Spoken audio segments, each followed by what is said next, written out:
Have you ever been so angry, so deeply, burning up inside furious, that you made a choice you knew you'd regret forever? A choice that cost you everything. It all started over there in Troy, a place that makes our big cities look like a speck on the map. The Greek army had been camped on that beach for 9 long years. 9 years, that's longer than a county fair drought. They were there fighting to get their queen back, a woman named Helen. And let me tell you, that whole situation was a whole mess of trouble. But they had a secret weapon, a fella by the name of Achilles. Now son, this wasn't your average soldier. His mama was a goddess, and she dipped him in a magic river when he was just a baby, made him invincible, except for one little spot on his heel, where she held him. He was faster than a jackrabbit on the 4th of July, and stronger than a barn full of bulls. He was the whole dang show. But see, even a man like that's got a pressure point.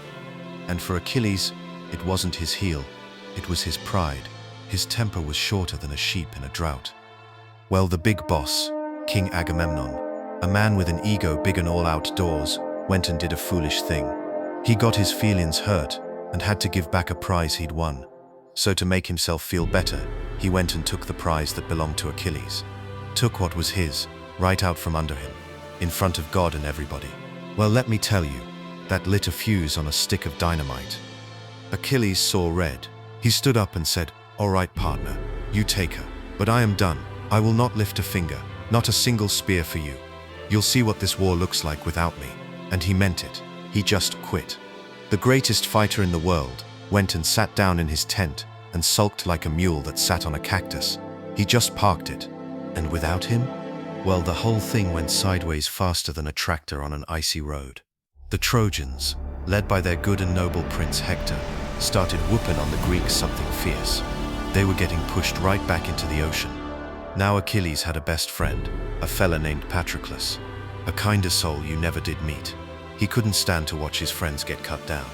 He begged Achilles to come back, but Achilles, he was stubborn as an old stump. He wouldn't budge. So Patroclus, his heart beating out of his chest, got an idea.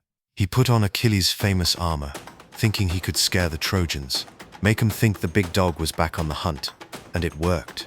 For a minute, the Trojans turned tail and ran, but Prince Hector, he was no fool.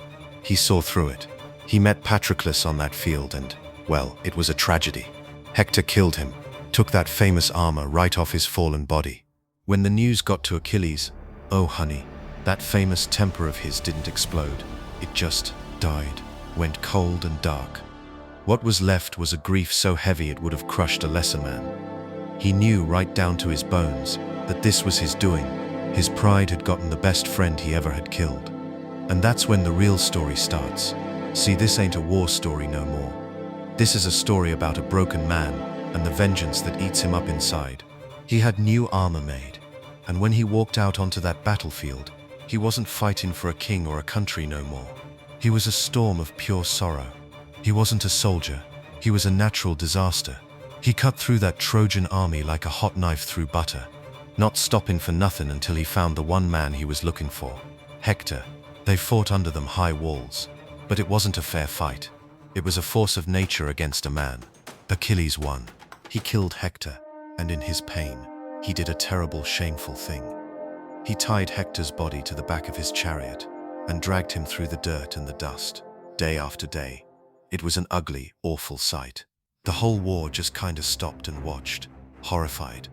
It took an old man, King Priam, Hector's daddy, to finally break through. This old king, his heart shattered. He didn't send an army. He didn't send a message. In the dead of night, he walked right into the enemy camp, right into Achilles' tent. He got down on his knees, and he didn't beg for his son's body.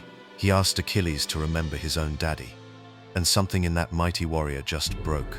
Not in anger, but in understanding. He saw the tears on that old man's face, and saw his own pain reflected right back at him.